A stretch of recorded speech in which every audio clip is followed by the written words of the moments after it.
Well, this is the American Society of Criminology of November 2012, and I'm David Farrington. I'm interviewing Rolf Loeber for posterity, and I thought I'd begin. Rolf and I have known each other for about 30 years, so we're very good friends and very comfortable with each other's presence. So I thought I'd begin by summarising Rolf's career. Of course, he can correct me if I get anything wrong.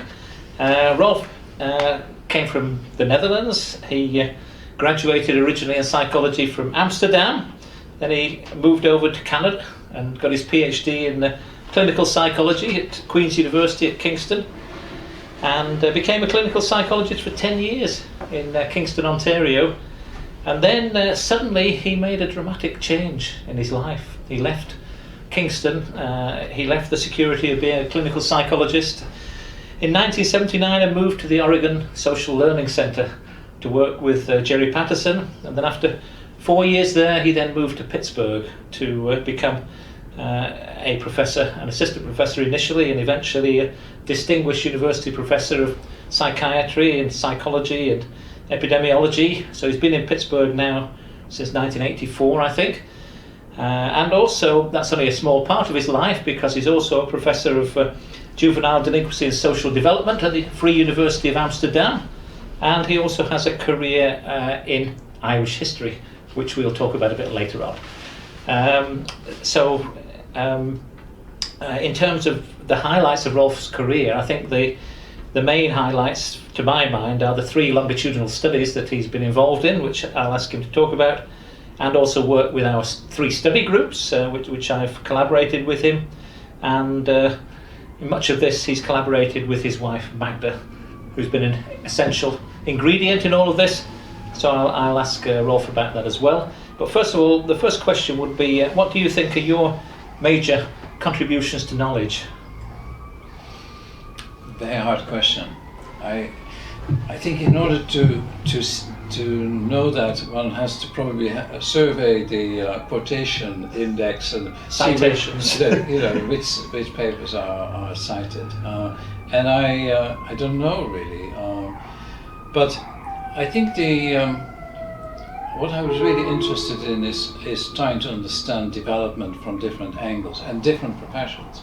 Because criminology is one profession, but I think psychiatry, psychology, and epidemiology each have unique angles on this, and trying over time to actually have one angle benefit from the other angles is really a very nice challenge, because in a way it's to be talking about different models that need to be interrelated, and also how are these as different aspects, these different avenues related to interventions.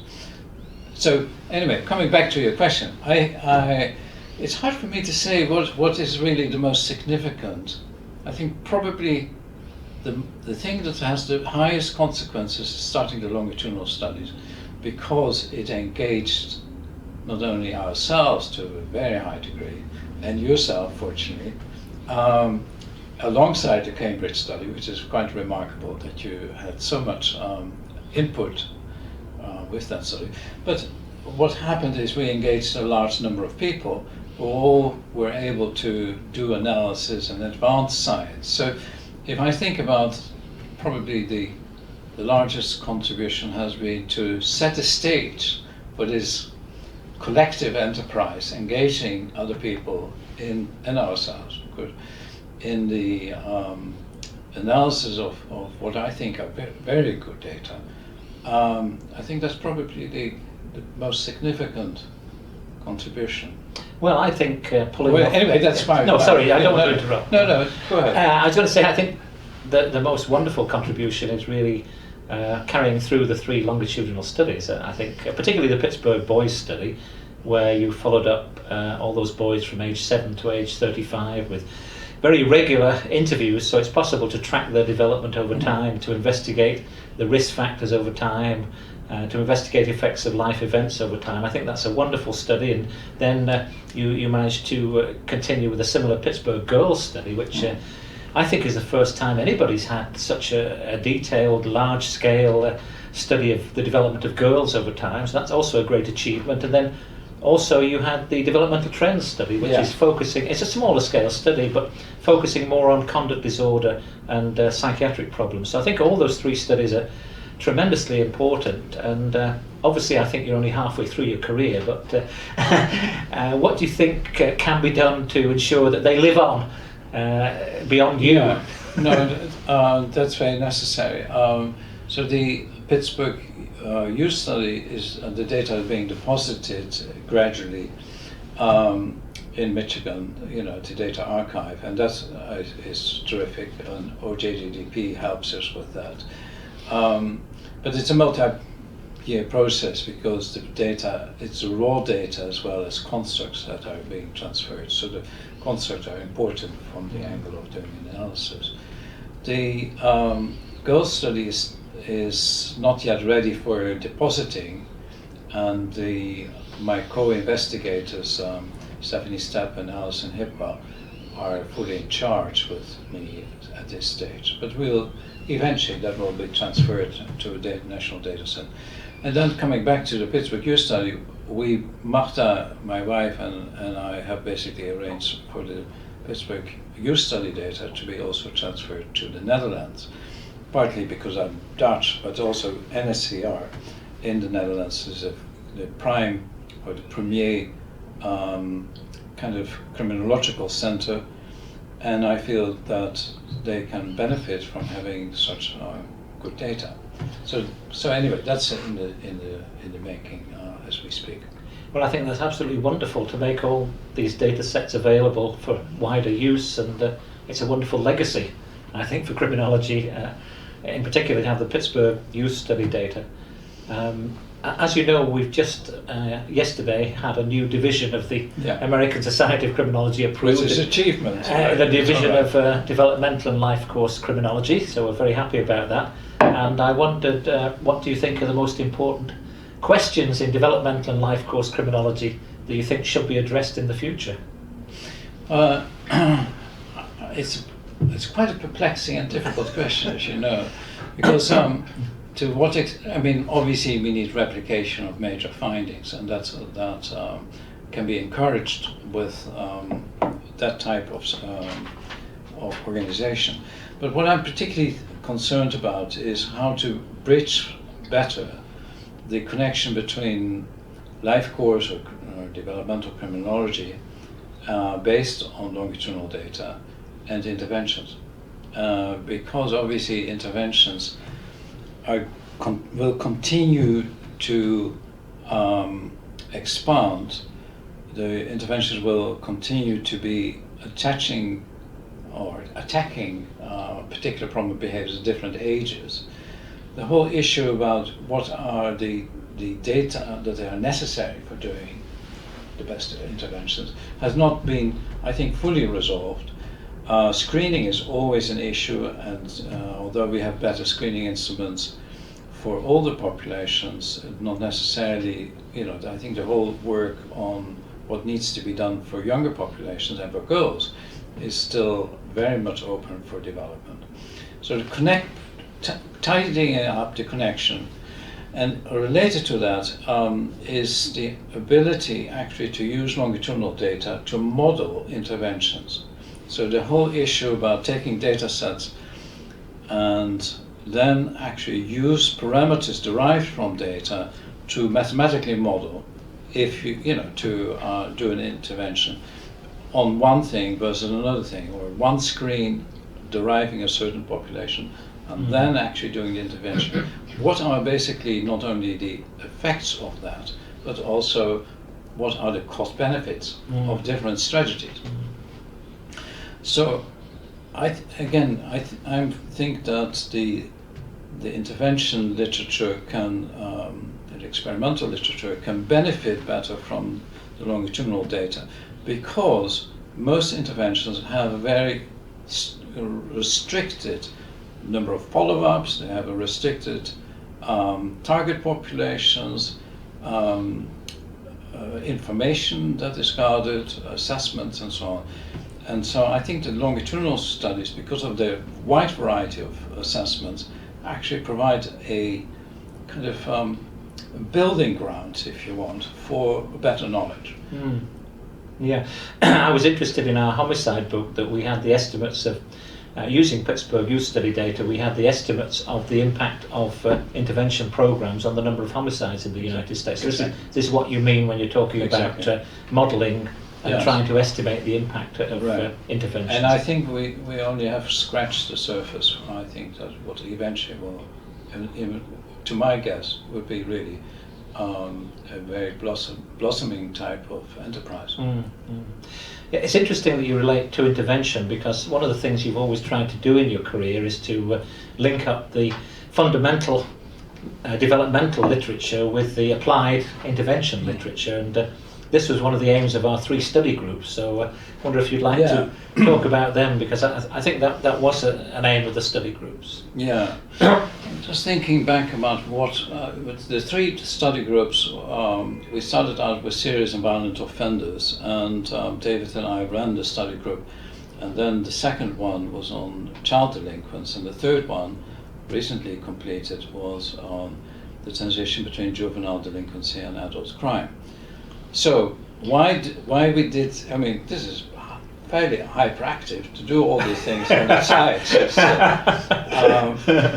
However, I must say I enjoyed the study groups, although at times they were a great pain, because the deadlines, getting everyone lined up to do the work and so on. But the important thing I think of the study groups was it was kind of like an intellectual forum, where all of us need input from other people. We need to make sure that different perspectives are presented. We need to not have all the people that agree with us, but certainly I think we need to have people that can play the game. So that I think you and I carefully selected who was going to be on the study groups, and then we basically I think what was unique, rather than compared to an edited book, we had them meet, and we had to we said to them, well, these are the things we need to solve. How would you do it? And we pressed this on them time and again, every meeting, and then they started to play around with things over and above what they knew. So that was very good, because in a way you had all these great people that worked with us, but we asked them to make the next step, and they liked that, and they got really into it. And then with the editing, I mean, we asked them to write, of course, but then there was quite a lot of molding of that text, rather than saying, oh, well, you have a nice chapter, we'll put it in the book. We just continued to shape this, and I think the shaping was really important, not only in terms of quality, but in terms of the topic area. What is it that we really need to know? And you and I had a very good relationship in this, because we certainly we complement each other, but also I think we basically agreed how to do things. So we did agreement. The agreement between the two of us helped to basically ask people to do things they'd never done before, and that really was a step up with these 3 study groups. And then the other thing that happened that I think was fortuitous, since I was appointed about 15 years ago in Holland as a professor, I decided that aside from a little bit of teaching that I needed to do, that to make things worthwhile, I repeated the study groups in Holland. That put not only the Dutch European type of data up on the table, but it also forced us to think much more clearly. How does this relate to the mostly American findings, or the British findings, or the other European findings? So, in a way, the kind of mirror of these Dutch study groups with the American ones, and then the last one, they collaborated several times, they met with each other and fired each other on. I think that was a really wonderful, intellectually inspiring kind of exercise. And in Holland, the remarkable thing was, it involved professions that were normally not collaborating with each other. The barriers between the professions are much stronger in Holland than, say, in the US. So anyway, so that's a long answer to your No, question. no, but yeah. I think that's excellent. I think you've made a wonderful contribution in upgrading the standard of Dutch research, actually, by demanding things from them. I think things that they never thought that they could do before. Well, to be frank with, about this, I think I was a very strong taskmaster. I didn't let them get away with, not with murder, of course, but you know, with things that might have been published in some other venue. But anyway, so eventually, no one killed me in the process. So. No, I think from obviously I wasn't involved with the Dutch study groups, but from my involvement with the American study groups, I think the meetings were essential because people would produce a draft or an outline, and we would meet and discuss it, and we would make it clear to them that we demanded high standards, and we demanded something new. We demanded them to address things which hadn't been addressed before. Yeah. So it was totally different from an edited volume where they would just send off a chapter. So I think go on autopilot and write the usual thing, you know. Yes, no, exactly. But again, coming back to what I said before, I think one of the great things about the study groups was trying to get implications from fundamental research for the policy, and then go back from the policy to the fundamental research, really. And the interventions. Yes, and we tried to. Well, we certainly covered the interventions as well. Yeah. Do you think that there was some impact of the study groups on policy, or do you think there will be some impact of our third study group on policy? I find it very difficult to judge, to be honest. If I ask Buddy Howell, he would say yes, but he is enthusiastic about many things. So I do remember we developed this slogan. This was with the first study group on serious and violent offenders, and we basically, in summarizing what needed to be done, we had this key, very tiny statement. It's never too early to intervene, it's never too late to intervene. And that actually echoed in various settings. And I've been told also, you know, in government discussions in the US. So that actually is remarkable how language is important to, you know, convey key decisions or key conclusions rather, that we made.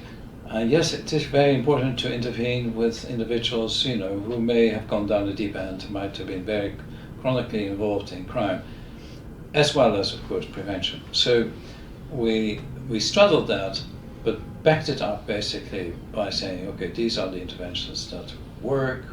It was all very much empirically driven, and I think that's how business should be conducted. We always had very glowing introductions to our books. I mean, like the latest one from Laurie Robinson, saying how very interesting our conclusions were, how NIJ would look at them very carefully, etc. So these glowing introductions from important agency personnel suggested that we had an impact. We were very lucky with that, and the same actually in the Netherlands. I mean, the last introduction was written by the Minister of Justice. You know, Holland is a small country and so on, but it's still amazing to find someone who would, you know, take the trouble. Yeah. Well, having done the study group on child delinquents, that's under 12 really, up to 12, and serious and violent juvenile offenders, and now we've moved up to from juvenile delinquency to young adult crime. Is the next one going to be on geriatric offending? No. This is a touchy topic. No,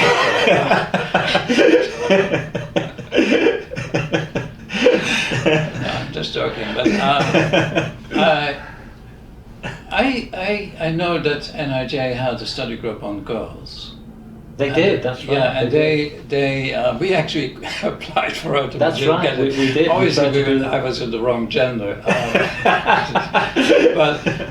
But I still think, and looking back at that study group and the report, I mean, the report is valuable, but I would have pushed it further. So I think having number 2 for a study group on girls and women, I think is still, there's lots and lots of opportunities to make progress.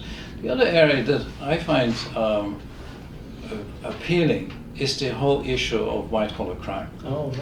You know, we of course have very good data in Pittsburgh on it, but we found that it was actually difficult to finance research on white-collar crime or covert, what I would call covert concealing type of antisocial behaviors.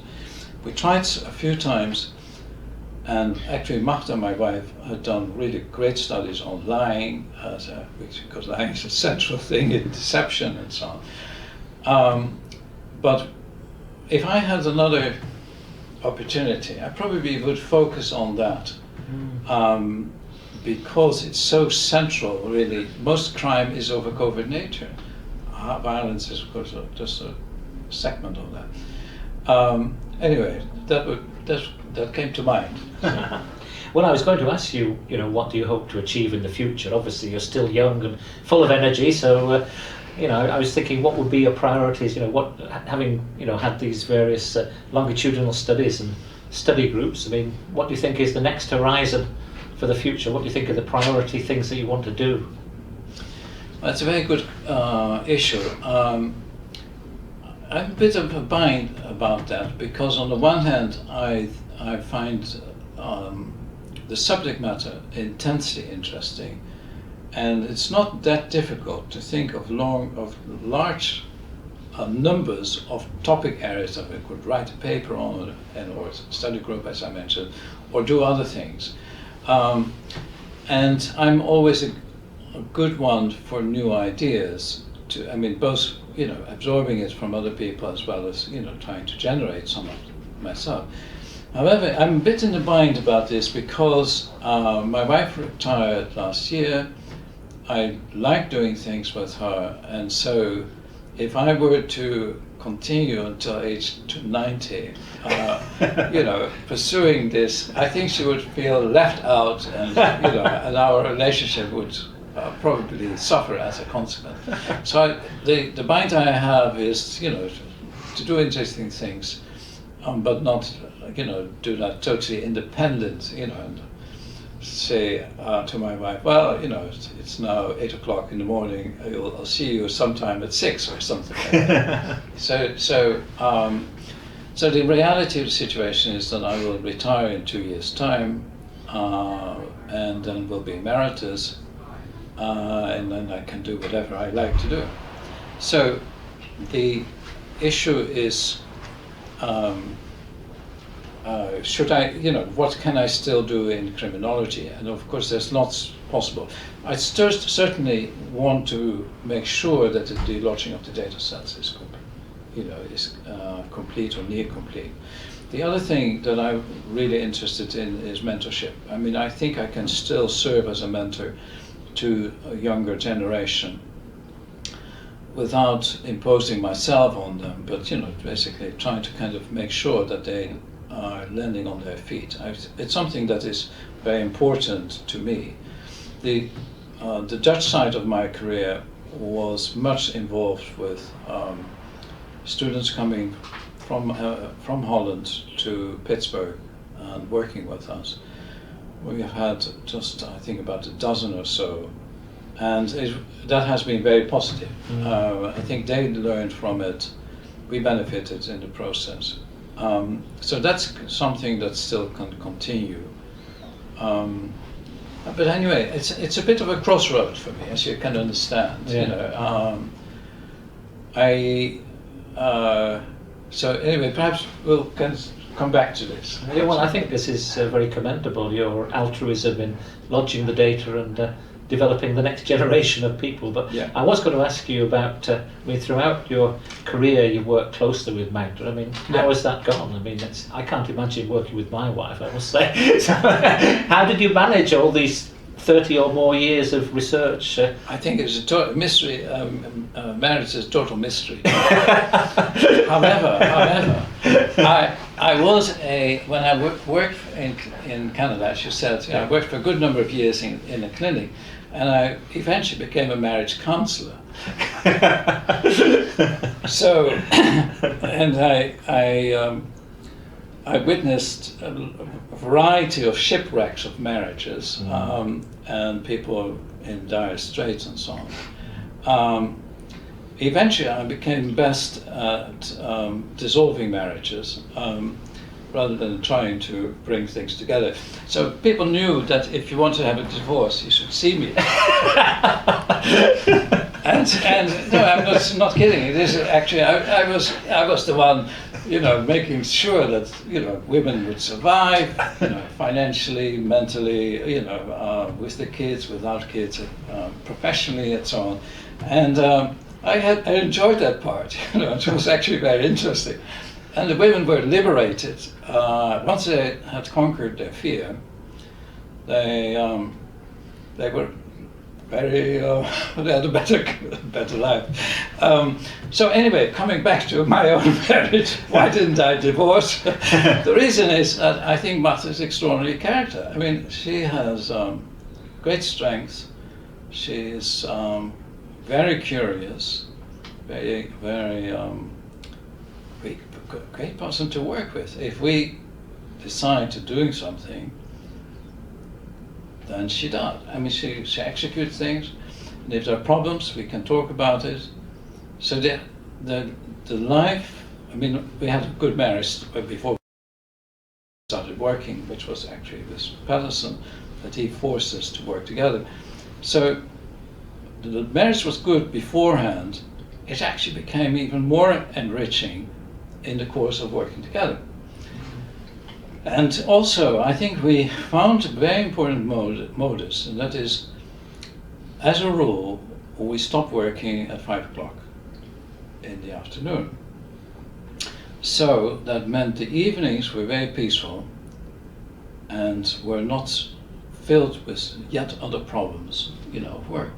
So finding the modus of intense work, very goal-directed, sometimes quite stressful, and then getting time off to recharge until 8 o'clock in the morning, when we met for a cup of coffee, and I would open my folder, because at night I would just put all kinds of messages in my folder for this needs to be solved, that, what about this, and so on.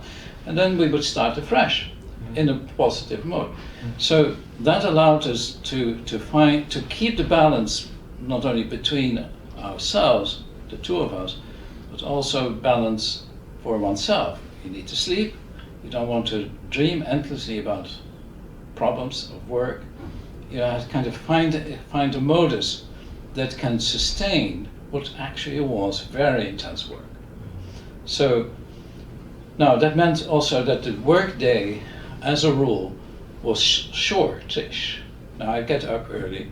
That's just on connection with, I mean, in case people think you only work from 8 till 5, let me tell my story about how one day in Cambridge, at 9 o'clock in the morning in Cambridge, I emailed Al Blumstein and I emailed Rolf at 9 o'clock. Both immediately responded, which is 4 o'clock in Pittsburgh, 4 o'clock in the morning. Al was just coming to the end of his shift and Rolf was just beginning, because Al was a late bird who stayed up till about 4, and Rolf typically got up about 4. So to say you have a short day from 8 till 5, I think is a little misleading. Well, eventually, because I not always getting up at 4, but it depends really. I mean, I don't have an alarm, so I get up when I feel like it, and when how energetic I am. But well, I certainly used the waking hours up to 5 o'clock as a rule, to do work. So, and it's so that was a kind of coming back to Magda. It helped us to survive. I think the problems of executing longitudinal studies are many. We employed, say, roughly 60 people in the heyday of the study, of the various studies. Lots of personnel issues to be dealt with. Financial problems are always there. Grants need to be written, resubmitted, disappointments, new grants, and so on. Very intense. And then, of course, the scholarly thing, the pressure of publishing, the pressure of resubmitting papers and trying to figure out how to get things working. And the data, I mean, the data is so complicated, you know, and trying to guide this whole process of the data becoming usable. So also at the start, when we started data collection, the data collection was paper and pencil. You know, so, and that was true for Cambridge Oh yeah, as well. absolutely. So in that, you know, we have seen a fantastic transformation in data collection. Also in terms of making the constructs, the logging of all this, the ability to retrieve things, all of that has dramatically improved because of the computer technologies. So we were part and parcel of a gradual self-improvement, if you want, you know, with the data, and trying to kind of figure out, you know, how to reduce the cost of data collection and use the extra money that was there then for other things. So finding, anyway, a complicated chess play, but very, very interesting. And again, Magda has been absolutely terrific to work with. She has a great sense of direction, consciousness, and then of course she wrote a good number of papers that proved that she had a great sense of scholarship in her own right. So it's not just executing studies. I think she was great at ensuring the quality of the data. Oh, absolutely. And the very high response rate. Yeah. She contributed enormously to organising all the data collection, Exactly. ensuring it was a very high quality indeed. Yeah, so, you know, and so she set the standards for the staff. Everyone around her, you know, I think was impressed by her ability to stick to it, so to say, without, you know, becoming autocratic or, you know, but she just wanted certain things. Well, you've been incredibly successful at getting money for the projects in order to achieve these studies and achieve, you know, exciting research. I mean, you must have managed to raise many millions of dollars for the studies. I mean, how do you do it? What's your advice to other people about how to get money to run large-scale studies? Well, nowadays, it's of course very, very difficult to start longitudinal studies. I mean, we had it also, the time with us. As you remember yourself, you know, we applied first to NIMH, wasn't successful, although with a tremendously high priority score. And then we eventually went to OJDP. OJDP, you know, had a national competition. We were one of three that won. And then, of course, after 5 years, they terminated all three projects, irrespective of how well they were doing, and we had to scramble to find alternative funds. So NIMH has been very faithful, you know, in supporting the study for a long time. But the time is not ripe for longitudinal studies anymore. I mean, they're very expensive. I mean, our budget was easily about $1 million a year. Now, we economized as time went on, but it's still extraordinarily difficult. The girl study is more expensive because of larger sample, 2,500 girls, you know, compared to say 1,500 for the boys. So, you know, you need multiple informants. You need to have other measurements. You know, the individuals move to other areas of the world. You need to stay in touch with them and make sure that the cooperation rate is high, etc.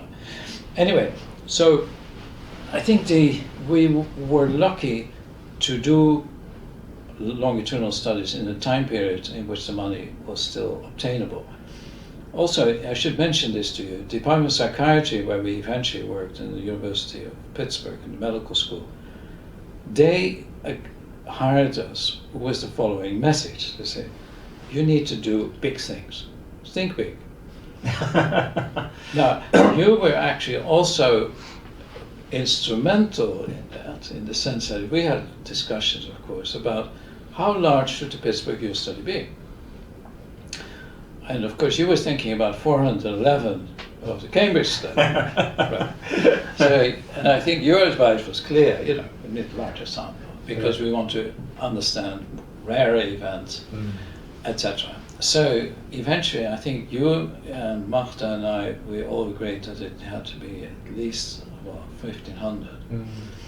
So that was a very good decision, but also more costly. But it's an example of thinking big rather than thinking small. We could have done another developmental trend study with 160 participants or thereabouts.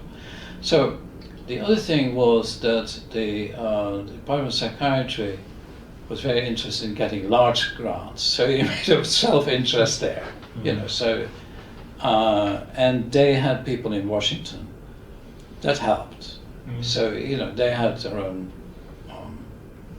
agents, so to say, there. So the structure. You see, there's one thing to do a longitudinal study, and I think this applies to the Cambridge study as well. The other thing is to actually have an environment that is stable.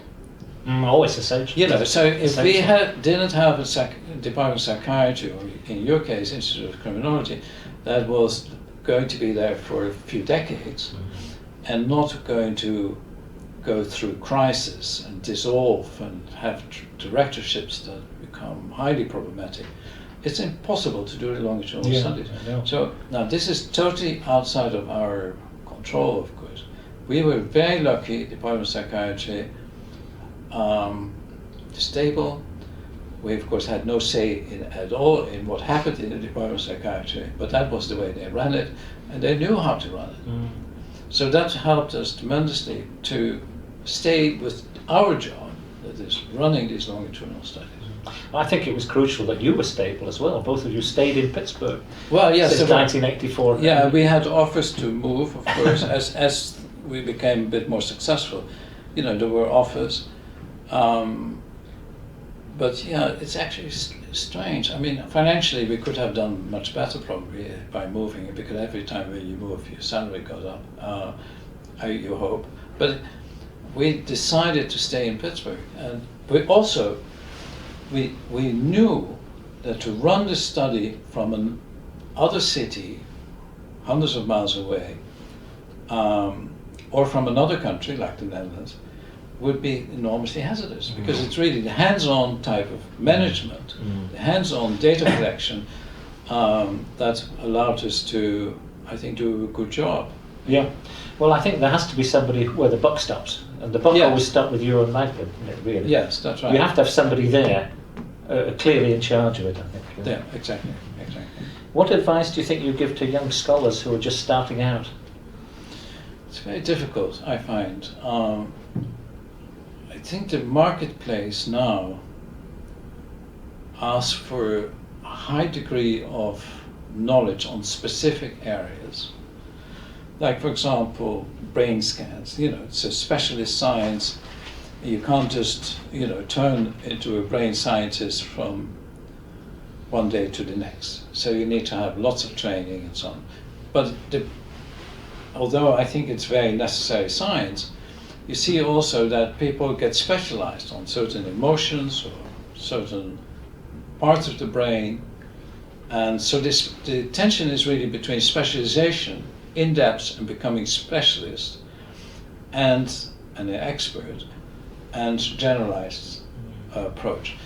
And I think it's very difficult. I mean, I try to, well, not every student that I've had can actually graduate on both the specialty and the generality, or the broad band approach to the narrow band.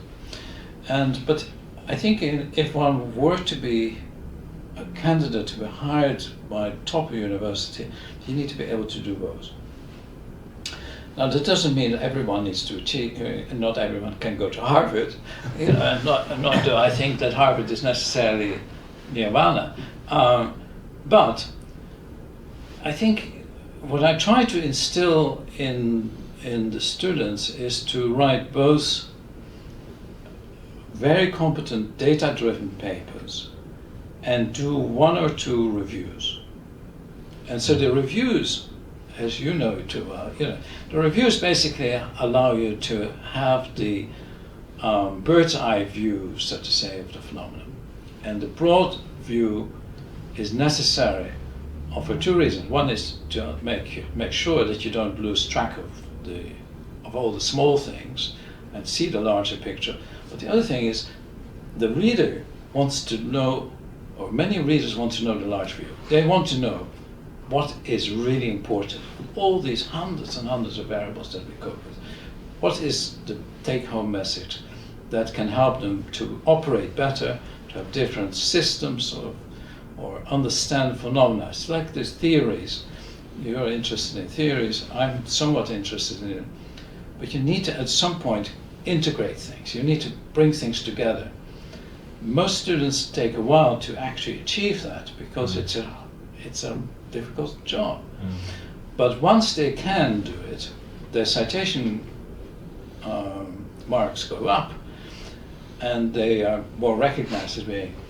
So anyway, so it's a long answer to your question, but I think there's a big tension there that is not solvable by only very specific studies on a narrow topic. Well, you've got an incredible stellar record of research in psychology, criminology, and psychiatry and allied topics, and in the US, and then an incredible record in the Netherlands in similar areas, and then you have your whole other area of life where you're very well recognised and famous in Irish history, so I understand it. How do you do it? What's your secret of being able to do all these three things in three different countries? It's a good question. I don't know really. Other than that, it's great fun. I mean, you see, so what happens is, I mentioned that I stopped working usually at 5 o'clock. So the evenings are very peaceful, and the evenings I rummage around. I mean, I have a very good working library on history, architecture, and literature, and I collect books, and I eventually write about other topics. And some of it with Magda, not everything, but Magda is also, since Magda is curious about many things, it has been enormously rewarding to do things with her. Yeah, you see, it's also a sense of discovery. I think what is important in the social sciences remains important in other areas. There are lots of problems that one can investigate. I'm very interested in colonial enterprises and the occupation of territories by foreign powers and what happens next. Now this, of course, there are many examples currently and in the past. I happen to know a great deal about Ireland because I think that's my strategy. I want to have at least one country and its dominion, well, it's Great Britain in context and Europe, of which I know the source material, because you need to know where manuscripts are, and of course secondary sources, and then bring things together. So in a way, for me, Ireland, it could be another country, but it happens to be Ireland because of a variety of reasons, and it's like a kind of an experiment in government, an experiment in exploitation, an experiment in major changes, both in terms of the population as well, and the emigration. As you know, 5 million people or so left Ireland for North America, and experimentation about how to become independent and how to deal with the cultural heritage of a colonial era. So I'm now involved in the writing of a book. I'm an editor, the chief editor of a very big book on Irish architecture. And so I enjoyed it immensely. It's also hard. I'm really standing on my toes. But it's intellectually tremendously interesting. And it's also wonderful to make the trips to Ireland very focused, because aside from all the documentation that one needs for a book, visits to the country houses, to the market houses, to the to churches, etc., etc. The built environment, it's there, and some of it is in ruins, and some of it is gone, and a large portion is there. So actually seeing it and photographing it and documenting it in a variety of ways is absolutely fascinating. So it tends to be very exciting, and so I don't know exactly why I do this, other than perhaps I'm a sensation seeker. Sensation-seeking, risk-taking personality, perhaps. Yes, you know. I mean, I could also spend time, and we don't have television. You see, that's part of the problem. That's perhaps. the secret of your success. Yes, Part of the television. problem is that we don't get really that diverted. We go once a week to the new movies, which I love. But anyway, the other thing is, at the end of the evening, I feel good. I mean, I don't have a kind of gap that I say, oh gosh, that's a terrible evening. Most evenings, it's really wonderful. And most evenings, and this is coming back to your question, Magda and I do something together. So for an hour. It could be that we look at maps, or it could be that we just enter something that needs to be entered in the computer, or we figure out a problem, and it has been very stimulating. And then after that, you know, each of us does something different. So it's enriching. I believe, you know, that the scholarly venture of my life could not have taken place with all this incredible interaction with Magda and the incredible interaction with my colleagues, including you, of course. And so it's I feel very, very grateful for that, because I think on my own I probably would not have done all of that. You know, it's just not sustaining. Yeah, my impression is that when you go on holiday, you do your Irish history and architecture. So that's your holiday, is that right?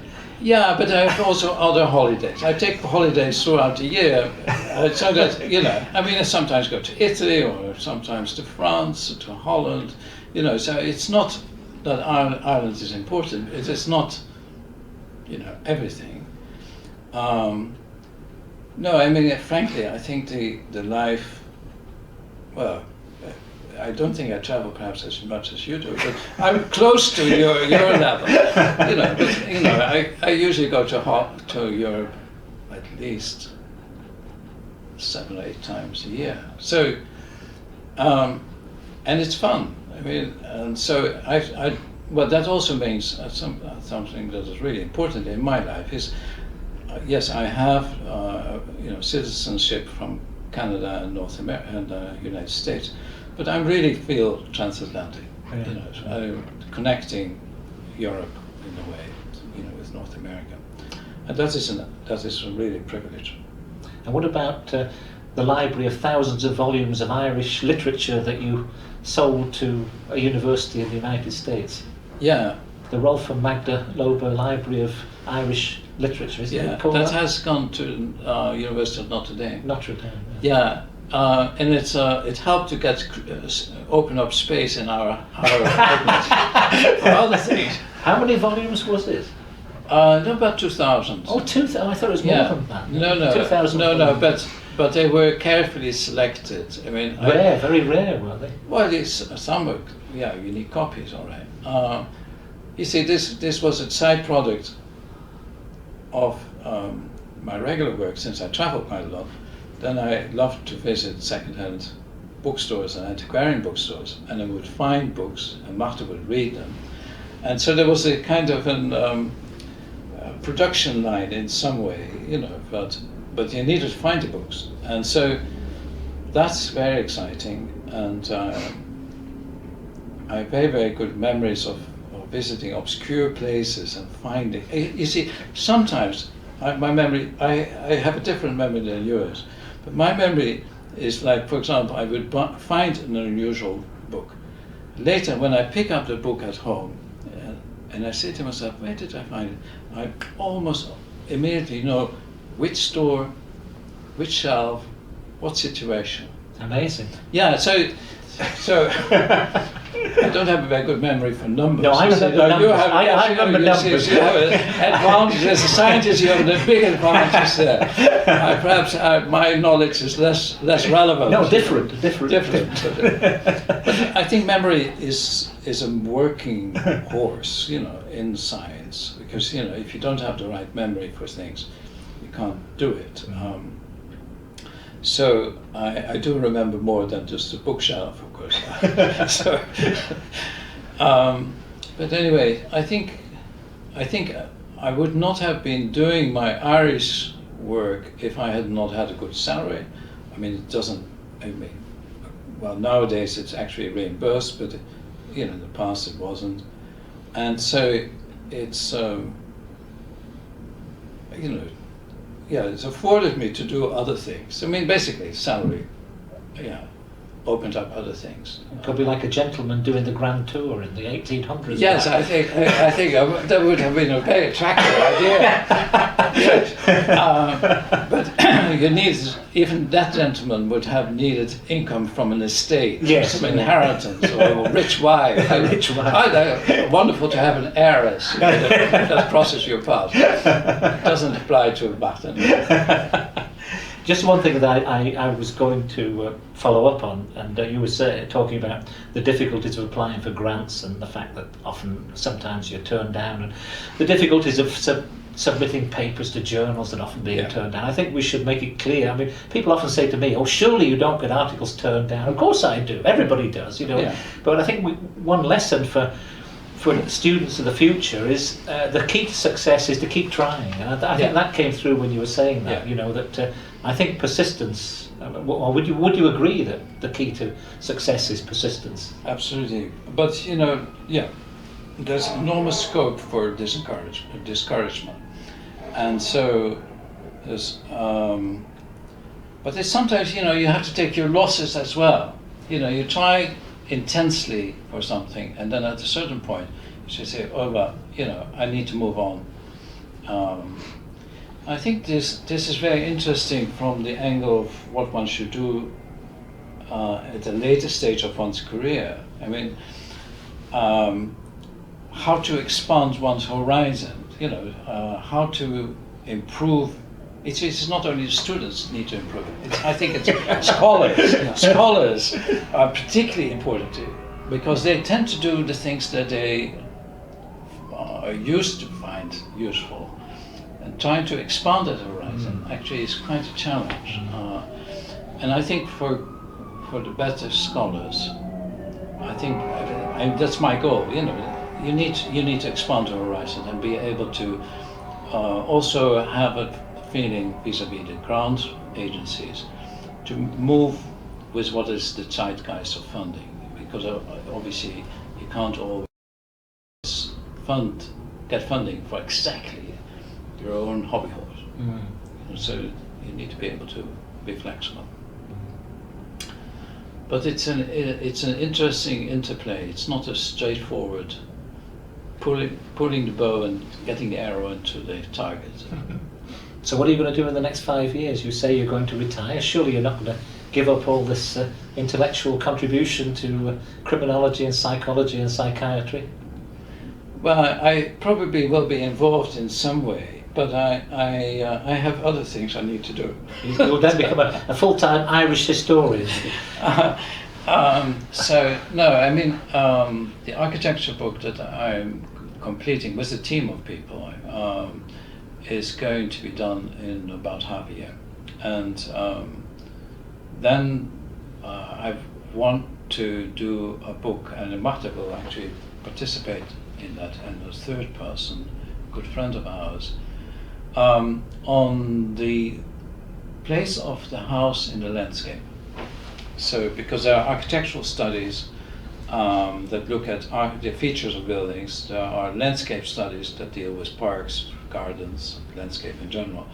But bringing the two together is, although it seems to be a simple idea, it's actually quite very complex and very interesting. And it would involve new data collection in a way, of a different kind in criminology. Tramping across fields, finding houses. Yes, exactly. Looking at the ruins, and looking at the changed domains and so on. And also very interested in the role of poetry and literature in general, how that, and painting, how that impacted on people's choice about what kind of landscape they wanted to create.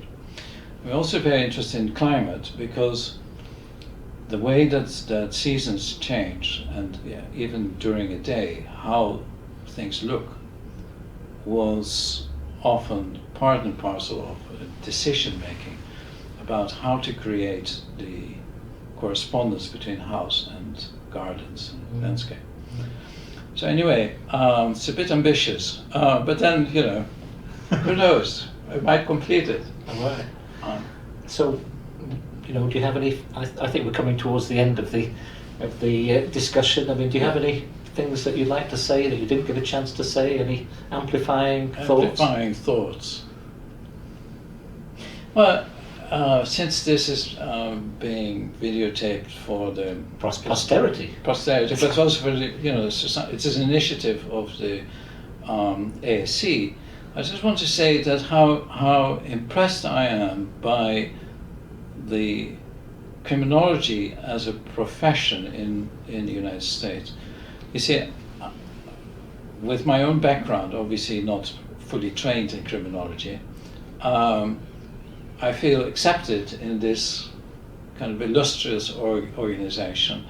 I feel also that it's unique. It's not like a trade organization where you have membership that you can only pass after arduous screening and exams.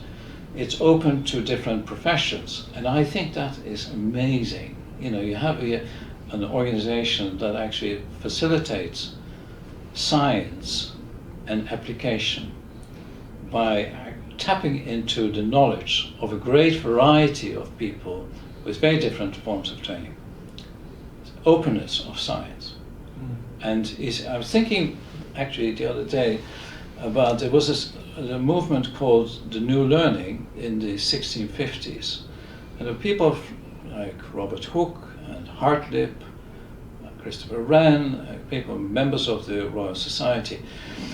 If you think about these people, they came from very different backgrounds. Some were architects, others mathematicians, some were, like Robert Boyle, into chemistry. And these people were actually meeting with each other, like the ASC, different people interacting and actually creating a new learning. Now that is renewing, and I feel very, very grateful to have been included in this kind of outer world, of individuals. Excellent, very good. Well, thank you very much.